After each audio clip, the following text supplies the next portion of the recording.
Il était une fois, dans un petit village tranquille entouré de collines verdoyantes et d'arbres imposants, une femme nommée Fatima. Elle était connue pour sa beauté et sa gentillesse, et était particulièrement populaire en tant que vendeuse de lait du village. Chaque matin, Fatima se trouvait dans son arrière-cour à préparer le lait qu'elle vendait aux villageois. Un matin ensoleillé, alors que Fatima préparait du lait dans son grand et magnifique bol comme d'habitude, quelque chose d'inattendu se produisit. Tano et quelques villageois entrèrent discrètement chez elle et se dirigèrent directement vers l'arrière-cour, sans faire de bruit. Ils voulaient voir comment Fatima préparait son fameux lait. Juste au moment où ils mirent les pieds dans sa cour, ils furent choqués par ce qu'ils virent. Leurs yeux s'écarquillèrent et ils poussèrent un cri de surprise. Ils ne pouvaient pas croire ce qu'ils voyaient. Fatima pressait du lait de son sein dans un grand bol. Elle faisait cela tous les jours pour vendre le lait aux villageois. L'un des villageois cria « Fatima, que fais-tu » Ils restèrent tous là, stupéfaits. Le lait qu'ils aimaient n'en était pas du tout du lait de vache. C'était en fait le lait maternel de Fatima. Tano s'avança et dit « Je vous avais dit que le lait de Fatima ne venait pas des vaches, mais bien de ses propres seins. » Les villageois étaient sous le choc, ils ne savaient pas quoi dire. Certains se sentaient très en colère, dégoûtés et trahis. Ils ne pouvaient pas croire qu'ils buvaient le lait maternel de Fatima depuis des années. Ils ne comprenaient pas pourquoi Fatima aurait fait une telle chose. Ils restèrent tous là à la regarder, essayant de donner un sens à ce qu'ils venaient de voir. Les autres villageois étaient furieux en apprenant la vérité. « Comment as-tu pu nous tromper de la sorte » cria l'un d'entre eux. Ils se sentaient trahis et dupés. Certains ramassèrent des bâtons et des pierres, prêts à punir Fatima. « Tu nous as menti » hurla un autre. Fatima, effrayée et tremblante, tenta de s'expliquer. « S'il vous plaît, écoutez-moi, j'ai une raison pour ce que j'ai fait » supplia-t-elle en levant les mains. Mais les villageois étaient trop en colère pour l'écouter. Ils brandirent leurs bâtons et levèrent leurs pierres, leurs visages remplis de rage. Et de la confusion, une femme cria « Pourquoi as-tu fait cela ? Nous avions confiance en toi. » Juste à ce moment-là, quelqu'un lança une pierre. Elle frappa Fatima à la tête et elle tomba au sol, saignant. Les villageois s'exclamèrent en réalisant ce qui venait de se passer. « Arrêtez cette folie » hurla quelqu'un. À ce moment-là, les anciens du village arrivèrent. Ils virent le chaos et intervinrent rapidement. « Ça suffit » ordonna un des anciens en levant la main. La foule se calma, toujours haletante de colère. « Laissez-la parler » dit fermement un autre ancien. « Nous devons entendre sa version de l'histoire. » Les villageois baissèrent à contre-séhur leurs armes et les anciens aidèrent Fatima à se relever. Le sang coulait sur son visage et elle regarda les villageois avec des yeux tristes. La foule murmurait, incertaine et encore bouleversée, mais elle recula pour lui laisser de l'espace.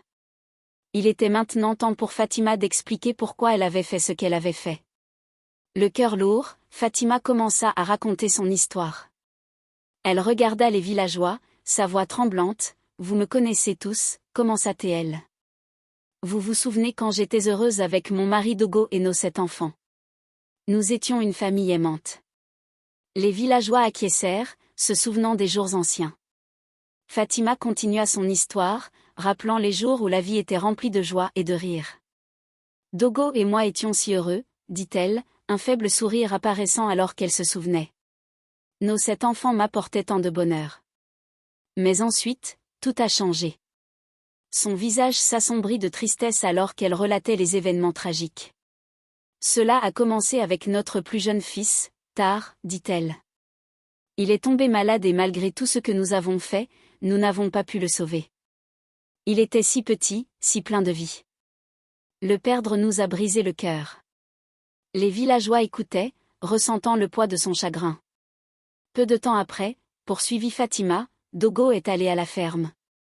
Il était toujours fort et travailleur, mais ce jour-là, un grand arbre lui est tombé dessus. Il n'est jamais rentré. J'étais dévastée. Un silence pesant tomba sur la foule alors que Fatima parlait. Les villageois se souvenaient de ce jour, un jour qui avait secoué toute la communauté. Les gens ont commencé à parler, dit-elle, la voix basse. Ils chuchotaient que j'étais maudite, que j'étais la cause de toutes ces tragédies. Fatima s'arrêta, les yeux remplis de larmes. Puis, Un par un, 4 de mes autres enfants sont morts. Chaque perte était comme un morceau de mon cœur qu'on arrachait. Il ne me restait plus que 2 enfants, et je luttais pour continuer à avancer. Les gens nous évitaient, craignant que ce qui nous arrivait ne leur arrive aussi. Les villageois baissèrent la tête, certains honteux de la façon dont ils l'avaient traité. Sans soutien et sans moyen de gagner ma vie, j'étais désespérée, dit Fatima. Je me sentais si seule, abandonnée par tous ceux que je connaissais. La douleur dans la voix de Fatima était claire. Sa vie, autrefois pleine d'amour et de bonheur, avait été complètement détruite, la laissant isolée et désespérée. Les villageois commencèrent à comprendre l'étendue de sa souffrance, et leur colère s'estompa, remplacée par une compréhension plus sobre. La voix de Fatima trembla alors qu'elle poursuivait son récit. Après avoir tant perdu, j'ai essayé de trouver un moyen de survivre. J'ai pensé que peut-être, si je cuisinais et que je vendais de la nourriture au marché, je pourrais gagner ma vie. Mais personne ne voulait acheter chez moi.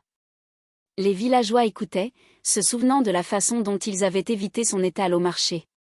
Les gens murmuraient dans mon dos, dit Fatima. Ils m'appelaient sorcière, disaient que si quelqu'un mangeait ma nourriture, il serait maudit ou aurait de la malchance. Cela me faisait tellement mal d'entendre ces mots, de voir les gens passer et m'éviter comme si j'étais une peste. Le désespoir s'installa alors que Fatima peinait à subvenir aux besoins de ses 2 enfants restants. J'ai essayé de faire de petits travaux pour les quelques personnes qui me parlaient encore, continua-t-elle. Je nettoyais les maisons, lavais les vêtements. Et même enlever les mauvaises herbes, mais ils ne voulaient pas que je m'approche de leur cuisine ou de leurs enfants. Ils avaient peur de moi, peur de ce qu'ils pensaient que je pouvais faire. Malgré ces efforts, la situation de Fatima ne faisait qu'empirer. Le peu d'argent qu'elle gagnait ne suffisait pas à nourrir sa famille. Nous avions faim tout le temps, dit-elle, les larmes montant à ses yeux. Il y avait des jours où nous n'avions rien à manger. Mes enfants me regardaient avec des yeux tristes et affamés, et je me sentais si impuissante. Les villageois se remuaient mal à l'aise, se souvenant de la façon dont ils l'avaient rejetée. Puis, ma dernière fille, ma petite fille chérie, est devenue de plus en plus faible, chuchota Fatima. Nous avions si peu à manger, et elle était si petite. Un jour, elle n'a tout simplement plus pu tenir le coup. Elle est morte dans mes bras, affamée et froide. Un lourd silence tomba sur la foule tandis que Fatima parlait de la mort de sa fille. Les villageois ressentirent le poids de leurs actions, réalisant qu'ils avaient contribué à sa souffrance. Ils l'avaient repoussée, croyant le pire à son sujet, et maintenant, ils voyaient les conséquences de leur rejet. Fatima se tenait devant eux, une mère en deuil qui avait tout perdu. Son histoire était faite de tristesse et de désespoir, et les villageois commencèrent à comprendre la profondeur de sa douleur. Ils l'avaient traitée comme une paria, et maintenant, face à la vérité, ils ressentaient un profond remords. C'est ainsi que l'histoire de la vente de lait maternel par Fatima commença. Après avoir tout perdu, Fatima se sentait complètement perdue. Ses enfants partis et le rejet des villageois encore frais, elle n'avait nulle part où se tourner. Un jour, dans un moment de désespoir, elle décida de rendre visite à la vieille femme qu'elle avait rencontrée auparavant, espérant trouver une forme d'aide. Fatima se rendit chez la vieille femme, une petite cabane mystérieuse à la lisière d'un village lointain. La vieille femme l'accueillit, ses yeux pleins de sagesse et de bienveillance. « Qu'est-ce qui t'amène ici, ma chère ?» demanda-t-elle, sa voix douce mais puissante. Avec des larmes dans les yeux, Fatima raconta à la vieille femme ses difficultés, elle parla de ses pertes, des accusations des villageois et de la manière dont ils l'avaient rejetée. « Je n'ai plus rien, » dit Fatima, la voix brisée. « Je ne peux plus continuer à vivre ainsi.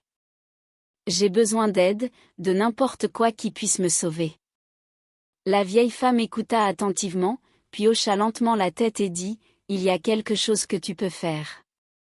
Cela peut te paraître étrange, mais c'est un moyen de survivre et même de te venger de ceux qui t'ont fait du mal. » Elle se pencha en avant et murmura, « Tu peux vendre ton lait maternel, mais pas n'importe quel lait. Tu ajouteras un ingrédient spécial qui le rendra irrésistible. Fatima sembla confuse et un peu effrayée. Vendre mon lait maternel, demanda-t-elle, incertaine. Et quel est cet ingrédient spécial? La vieille femme sourit doucement. Oui, ton propre lait. Quant à l'ingrédient, c'est quelque chose d'inoffensif mais magique. Il rendra ton lait si bon que les gens ne pourront pas y résister. Ils viendront à toi, désespérés d'en avoir plus. C'est un moyen de survivre et peut-être, en quelque sorte, de leur donner une leçon pour t'avoir si maltraité. Fatima hésita, l'idée lui semblait étrange et mauvaise, mais elle n'avait plus rien à perdre. Je ne sais pas si je peux faire ça, admit-elle. Et si cela aggravait les choses? La vieille femme tendit la main et toucha celle de Fatima. C'est une chose inoffensive, la rassura-t-elle. Tu ne fais de mal à personne. C'est juste du lait, mais cela te donnera du pouvoir, un moyen de te faire voir différemment. Parfois, dans des moments désespérés, nous devons faire des choses que nous n'aurions jamais imaginées. Le cœur lourd et n'ayant plus d'autre choix, Fatima accepta. Elle ressentit un mélange de peur et d'espoir, se demandant si ce plan étrange pouvait vraiment fonctionner. La vieille femme lui donna un petit paquet mystérieux et lui expliqua comment l'utiliser. Alors que Fatima quittait la cabane de la vieille femme, elle ressentit une étrange détermination. Elle n'avait plus rien à perdre et tout à gagner. Elle décida d'essayer ce dernier plan désespéré, espérant que cela pourrait changer son destin et lui redonner un peu de contrôle sur sa vie. Fatima retourna dans son village avec un mélange d'espoir et de crainte. Elle prépara le lait comme la vieille femme lui avait enseigné, ajoutant l'ingrédient spécial pour le rendre unique et irrésistible. Elle remplit ses contenants et se rendit au marché, incertaine de ce qui allait se passer. Le premier jour, Fatima installa son petit étal, nerveuse. Elle appela son produit *no*, le mot local pour lait. Au début, les villageois hésitèrent en passant devant, se souvenant des rumeurs à son sujet. Mais l'arôme riche et invitant du *no* attira leur attention. Un villageois courageux décida finalement de l'essayer, curieux de ce nouveau produit. Après avoir pris une gorgée, ses yeux s'agrandirent de surprise. « C'est incroyable !» s'exclama-t-il. « Vous devez tous essayer ça. » Il répandit rapidement la nouvelle, et bientôt, d'autres villageois se rassemblèrent, impatients de goûter le *no*. Fatima regarda avec étonnement les villageois se mettre en ligne, désireux d'acheter son lait. Ils sirotaient et souriaient, louant le goût délicieux. « C'est si crémeux et sucré », dit une femme en se léchant les lèvres. « Je n'ai jamais goûté quelque chose comme ça auparavant », ajouta un homme en tendant son argent avec un sourire satisfait. Jour après jour, la scène se répétait. De plus en plus de villageois venaient acheter le *no* de Fatima. Et les habitants fatigués louaient maintenant son lait. Ils parlaient de sa qualité, impatients d'en acheter davantage. Même ceux qui l'avaient rejeté auparavant commençaient à la voir différemment, oubliant leurs soupçons face à un tel délice. Fatima ressentit un immense soulagement et de la joie. Pour la première fois depuis longtemps, elle avait de quoi être fière. Elle gagnait de l'argent, et, plus important encore, elle obtenait l'acceptation des villageois. Ils ne murmuraient plus derrière son dos ni ne l'accusaient de sorcellerie. Au contraire, ils lui souriaient et la remerciaient pour le *nounou*, heureux de la voir chaque jour au marché. Au fil des jours, l'entreprise de Fatima prospérait. Elle n'était plus l'exclue, mais un membre respecté de la communauté, reconnu pour son merveilleux lait. Son cœur se gonflait de bonheur en comptant ses gains, ressentant un sentiment d'appartenance qu'elle n'avait pas éprouvé depuis des années. Fatima avait finalement trouvé un moyen de transformer sa vie, et tout cela grâce au lait magique que tout le monde aimait tant. Alors que l'entreprise de Fatima florissait, elle se retrouva plus occupée que jamais. Chaque jour, elle préparait plus de *nounou*, et chaque jour, les villageois l'achetaient avec enthousiasme. La femme autrefois silencieuse et solitaire était désormais entourée de visages souriants et de salutations chaleureuses. Dans sa joie et son succès, Fatima oublia la vieille femme qui l'avait aidée.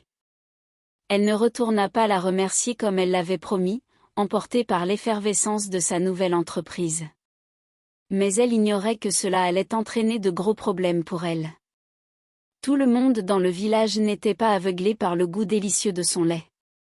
Tanko, un homme qui vivait près de Fatima, devint de plus en plus méfiant.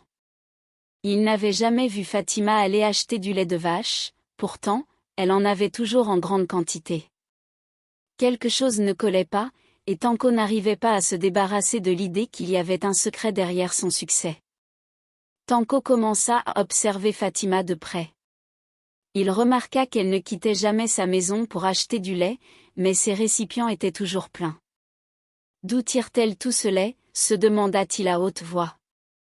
Tanko tenta de prévenir les villageois, il y a quelque chose de bizarre avec le nounou de Fatima. Avez-vous déjà vu qu'elle achète du lait de vache? Mais les villageois, désormais accros au goût sucré et crémeux du nounou ne voulaient rien entendre. Tu es juste jaloux, lui répondirent-ils. Le lait de Fatima est la meilleure chose qui soit arrivée à ce village depuis longtemps. Pourquoi devrions-nous nous poser des questions? Tanko, frustré, continua, je vous dis qu'il y a quelque chose qu'elle ne nous dit pas, mais les villageois se moquaient de lui, rejetant ses inquiétudes comme de la simple jalousie. Pendant ce temps, Fatima poursuivait sa routine quotidienne, inconsciente des soupçons de Tanko. Elle était reconnaissante du changement dans sa vie et de l'acceptation qu'elle recevait enfin des villageois. Son cœur s'était allégé, pour la première fois depuis longtemps, elle se sentait vraiment heureuse. Elle ne se doutait pas que son oubli de remercier la vieille femme et l'inquiétude grandissante de Tanko allaient bientôt entraîner des ennuis. Tandis que les doutes de Tanko montaient, les villageois restaient dans l'insouciance, savourant chaque jour leur dose de nounou.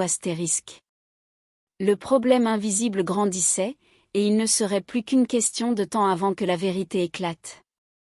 Tanko, déterminé à découvrir la vérité, décida de prendre les choses en main. Un matin, avant que le village ne se réveille, il s'introduisit furtivement dans le jardin de Fatima. Il avançait en silence, prenant soin de ne faire aucun bruit, et regarda par une fente dans la clôture. Ce qu'il vit le laissa bouche bée. Là, dans son jardin, Fatima pressait du lait de son sein dans un bol. Elle était concentrée sur sa tâche, sans se rendre compte des yeux curieux de Tanko. Il regarda en silence, choqué, comprenant enfin l'origine mystérieuse du nounou. Incapable de croire ce qu'il venait de voir, Tanko quitta rapidement la maison de Fatima et courut vers la place du village. Il trouva un groupe de villageois qui se préparaient pour la journée. Essoufflé, Tanko cria, « Je l'ai vu. Je l'ai vu. Fatima vend son lait maternel, pas du lait de vache. » Les villageois le regardèrent, incrédules. « Qu'est-ce que tu racontes, Tanko ?» demanda l'un d'eux. « C'est ridicule. » Tanko secoua la tête, frustré, « Je vous dis la vérité. Je l'ai vue de mes propres yeux. Elle pressait du lait de son sein dans son jardin. C'est ça, le nounou qu'elle nous vend. » Mais les villageois éclatèrent de rire, ne le prenant pas au sérieux. « Tu inventes ça, » dit un autre. « Tu veux juste ruiner l'affaire de Fatima parce que tu es jaloux. » Tanko serra les poings, de plus en plus agité. « Non, je dis la vérité. Venez avec moi, et je vous montrerai. Vous pourrez le voir de vos propres yeux. » Toujours sceptique mais curieux, quelques villageois acceptèrent de le suivre. Ils se rendirent chez Fatima, avec Tanko en tête. À leur approche, Tanko leur fit signe de rester silencieux. Ils contournèrent la maison et jetèrent un coup d'œil dans le jardin. Là, comme Tanko l'avait dit, se trouvait Fatima, pressant du lait de ses seins. Les villageois poussèrent des cris de surprise. Ils ne pouvaient pas croire ce qu'ils voyaient. Le nounou qu'ils aimaient n'était pas du lait de vache, mais le lait maternel de Fatima. La vérité éclata, et les villageois furent stupéfaits. Dans le présent, Tanko se tourna vers les villageois, son expression mêlant satisfaction et inquiétude. « Maintenant, vous me croyez ?» murmura-t-il. Les villageois acquiescèrent, encore sous le choc de la révélation. Ils étaient en colère, confus et se sentaient trahis par la supercherie de Fatima. Avec la vérité dévoilée, ils savaient qu'ils devaient la confronter. La scène était prête pour une confrontation, et la paisible place du village allait bientôt devenir un lieu de tumulte et d'indignation. Lorsque les villageois réalisèrent la vérité, ils ne purent contenir leur choc. Des murmures et des cris résonnèrent. « C'est vrai !» s'exclama l'un d'eux, la main sur la bouche, incrédule. « Elle nous a vendu son propre lait tout ce temps. » Fatima leva les yeux, surprise par la présence soudaine de tant de monde. Son visage pâlit en réalisant qu'elle avait été découverte. Elle resta figée, incapable de parler, tandis que les villageois commencèrent à crier et à l'accuser. « Tu nous as trompés !» cria un villageois en agitant le poing. « Tu nous as fait croire que c'était du lait de vache !» lança un autre, visiblement en colère. « Nous te faisions confiance, Fatima. Comment as-tu pu nous faire ça ?» Même les anciens du village, venus voir ce qui causait cette agitation, étaient là, leurs visages fermes et sévères. Et déçu, le roi lui-même, qui avait souvent apprécié le lait de Fatima, était parmi eux. Ses yeux étaient froids alors qu'il la regardait. Les villageois continuaient d'exprimer leur colère. « Nous nous sentons trahis !» cria quelqu'un. « Tu nous as menti depuis le début. » Fatima, accablée et acculée, tenta de parler. « Pardonnez-moi » commença-t-elle, la voix tremblante. Mais les villageois étaient trop en colère pour l'écouter. Ils se sentaient humiliés et trompés. Le secret qui lui avait autrefois apporté prospérité était désormais la cause de sa chute. Les anciens s'avancèrent, essayant de calmer la foule. L'un d'eux leva la main et parla avec autorité, « Ça suffit. Nous avons tous été trompés et nous avons le droit d'être en colère, mais traitons cette affaire avec dignité et ordre. » Les villageois se calmèrent, mais leur colère continuait de bouillonner sous la surface. Ils se tournèrent vers les anciens et le roi, attendant leur jugement. Fatima restait debout, tremblante, les larmes aux yeux, sachant que son sort reposait désormais entre les mains de ceux qu'elle avait autrefois appelés voisins et amis. La révélation avait ébranlé le village. Le lait autrefois adoré, qui avait apporté tant de joie, était maintenant entaché de trahison. Les villageois, les anciens et le roi ressentaient tous la douleur de la supercherie de Fatima, et l'air était lourd de tension alors qu'ils attendaient les prochaines étapes. La révélation du secret de Fatima avait déclenché une vague de fureur chez les villageois. Leur choc initial s'était rapidement transformé en colère, puis cette colère devint violente. Incapables de contenir leur rage, ils ramassèrent des pierres et des bâtons, avançant vers Fatima. « Comment as-tu pu nous mentir ?» hurla quelqu'un en lançant une pierre qui frappa l'épaule de Fatima. Un autre villageois se joignit au cri, « Nous te faisions confiance et tu nous as trahis. » La colère de la foule grandit, et ils commencèrent à lapider et battre Fatima, leur visage déformé par le dégoût et la trahison. Fatima criait de douleur et de peur. « Pardonnez-moi » supplia-t-elle en tentant de se protéger des coups. « Je n'avais pas d'autre choix. Vous m'avez traité si mal, vous m'avez rejetée et appelée sorcière. » Mais ces paroles tombèrent dans l'oreille d'un sourd. Les villageois étaient trop consumés par leur colère pour l'écouter. « Nous ne voulons pas entendre tes excuses » hurla une femme en lançant une autre pierre. « Tu nous as tous trompés. » Alors que la violence continuait, les anciens et le roi tentèrent d'intervenir. « Arrêtez cette folie » cria un ancien en s'avançant. Ce n'est pas la façon de gérer les choses. Mais leurs voix furent étouffées par la fureur de la foule. Voyant que la situation échappait à tout contrôle, un groupe d'hommes attrapa Fatima et la traîna loin de la foule en colère. Emmenez-la à la lisière du village, ordonna l'un d'eux. Elle n'a plus sa place ici. Fatima se débattait, les larmes ruisselant sur son visage. Je vous en supplie, ne faites pas ça, implora-t-elle, la voix brisée par le désespoir. Je suis désolée, je n'avais pas le choix. Mais les villageois restaient résolus. Ils la traînèrent jusqu'aux abords du village, ignorant ses supplications de clémence. Une fois arrivés à la lisière du village, ils la jetèrent au sol. « Tu es bannie », déclara l'un d'eux. « Ne reviens jamais. » Fatima resta là, meurtrie et brisée, le cœur lourd de chagrin. Elle avait tout perdu, son foyer, son entreprise, et tout espoir de rédemption. Les villageois lui tournèrent le dos, la laissant seule et abandonnée. Allongée là, regardant les villageois s'éloigner, Fatima réalisa la gravité de ses actions. Elle avait trompé les gens qu'elle considérait autrefois comme ses voisins, et maintenant elle en payait le prix. Bannie et déshonorée, elle devait faire face à la dure réalité de ses choix, sachant qu'elle ne pourrait jamais revenir à la vie qu'elle avait autrefois connue. Fatima, épuisée et meurtrie, lutta pour se relever après que les villageois l'eurent abandonnée à la lisière du village. Elle ressentait une profonde douleur, non seulement physique, mais aussi émotionnelle, causée par la trahison et la perte.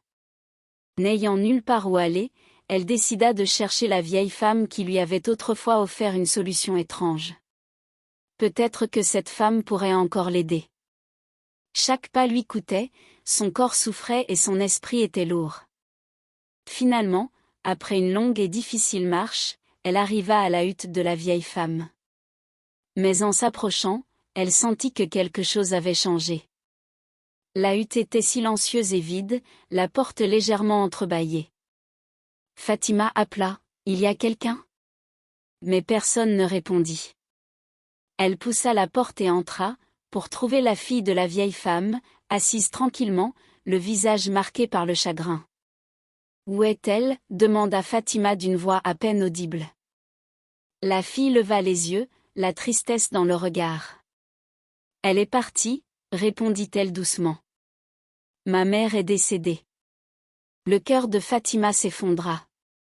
La seule personne qui aurait pu comprendre, qui aurait pu lui offrir un peu de réconfort ou de conseil, n'était plus là. Elle se sentit complètement seule. Le regard bienveillant de la fille croisa le sien, mais il n'y avait rien qu'elle puisse faire. La sagesse et la magie étrange de la vieille femme étaient à jamais perdues. Sans la guidance de la vieille femme, Fatima se sentit vraiment perdue. Elle n'avait plus de foyer, plus de famille, ni aucun avenir. Elle erra à nouveau dans la forêt, ses pas errants. Les arbres se refermèrent autour d'elle, et bientôt elle disparut dans les profondeurs des bois, pour ne jamais être revue. Dans le village, les gens furent laissés seuls avec leurs pensées et leurs regrets. Le marché autrefois joyeux, où le nounou astérisque de Fatima avait apporté tant de bonheur, était silencieux. Les villageois murmuraient entre eux, se demandant s'ils n'avaient pas été trop sévères. Ils se questionnaient sur leur propre rôle dans cette histoire, est-ce leur rejet et leur mauvais traitement qui avaient poussé Fatima à de tels actes désespérés? Certains se sentaient coupables, se souvenant de la manière dont ils l'avaient exclue et traitée de sorcière. D'autres restaient fermes dans leur colère, convaincus d'avoir eu raison dans leur indignation face à sa tromperie. Mais avec le temps, beaucoup commencèrent à se demander, Fatima était-elle vraiment à blâmer? Ou bien étaient-ils, par leur cruauté, responsables de son sort tragique? Et la suspicion l'avait-elle poussée à faire un choix aussi désespéré? Il se demandait également ce que la vieille femme aurait dit si elle était encore en vie. L'aurait-elle défendue en expliquant que ses actions étaient celles d'une femme désespérée cherchant à survivre, ou l'aurait-elle condamnée, reconnaissant que, même motivée par la survie, la tromperie restait condamnable? Ces questions restèrent sans réponse, flottant dans l'air. Les villageois furent alors contraints de réfléchir à leurs propres actions et aux conséquences de leur jugement. L'histoire de Fatima devint une légende, une leçon de compassion, de jugement et de la complexité des actions humaines. Et quelque part, profondément dans la forêt, le destin de Fatima demeura un mystère, témoignage silencieux d'une vie marquée par le chagrin et l'incompréhension. Maintenant, chers spectateurs, qui, selon vous, avait tort? Était-ce Fatima ou les villageois? Et si la vieille femme était encore en vie, que pensez-vous qu'elle aurait dit à Fatima? J'espère que vous avez apprécié ce conte. Si c'est le cas, n'hésitez pas à aimer la vidéo, à la partager avec votre famille et vos amis, à commenter et à vous abonner à la chaîne. N'oubliez pas d'activer la cloche de notification pour plus de contes enchanteurs comme celui-ci. Au revoir.